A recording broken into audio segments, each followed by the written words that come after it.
પંચમહાલ જિલ્લાના ઘોઘંબા, ગોધરા અને દાહોદ જિલ્લાના દેવગઢ બારિયાના અમુક ગામોને વિભાજિત કરીને નવો તાલુકો ગુંદી બનાવવામાં આવે એવી ત્યાંના ધારાસભ્ય, કાલોલના ધારાસભ્ય શ્રી ફતેહસિંહ ચૌહાણ દ્વારા માંગ કરવામાં આવી છે અને એ દિશામાં જિલ્લાના વહીવટી તંત્ર દ્વારા તજવીજ હાથ ધરવામાં આવી છે.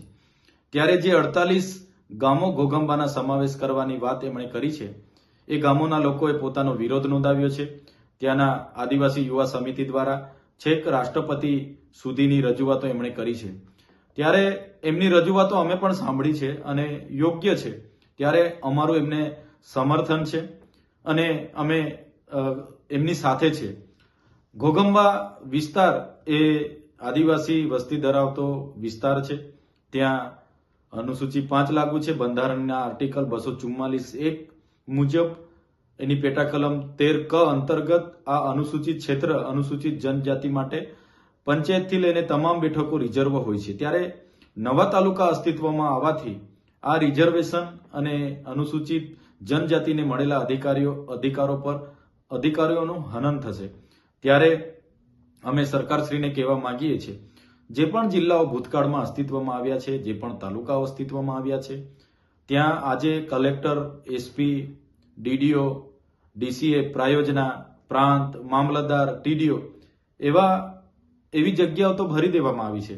પણ જે લોકોના કામ માટે, વહીવટી કામ માટેની જગ્યાઓ ફૂલ ભરવામાં આવે છે, પણ પ્રજાના કામ માટેની જગ્યાઓ, મદદનીશ કમિશનર હોય, આશ્રમશાળા અધિકારી હોય, તકેદારી અધિકારી હોય, જિલ્લા આયોજન અધિકારી હોય કે ડીઆરડીની હોય કે નીચે જે પણ જગ્યાઓ છે, આજે પણ 3-3, 4-4 જિલ્લાના ચાર્જમાં એક જ અધિકારી ચલાવી રહ્યા છે.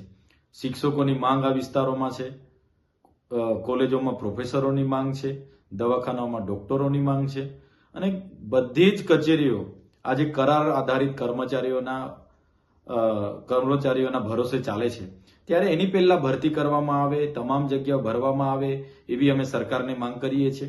અને જે પણ ઘોઘંબા લોકોની વિરોધ છે, એ વિરોધ યોગ્ય છે અને એ ગુંદી તાલુકામાં એમને સમાવેશ કરવામાં નહીં આવે એ અમે માંગ કરીએ છીએ. આવનારા દિવસોમાં એમની રજૂઆતને અમે ગ્રાઉન્ડથી લઈને, સડકથી લઈને સદન સુધી, માન્ય રાજ્યપાલ અને માન્ય રાષ્ટ્રપતિ સુધી પહોંચાડવા માટે અમે આદિવાસી યુવા સમિતિ અને ઘોઘંબાના લોકો સાથે છે.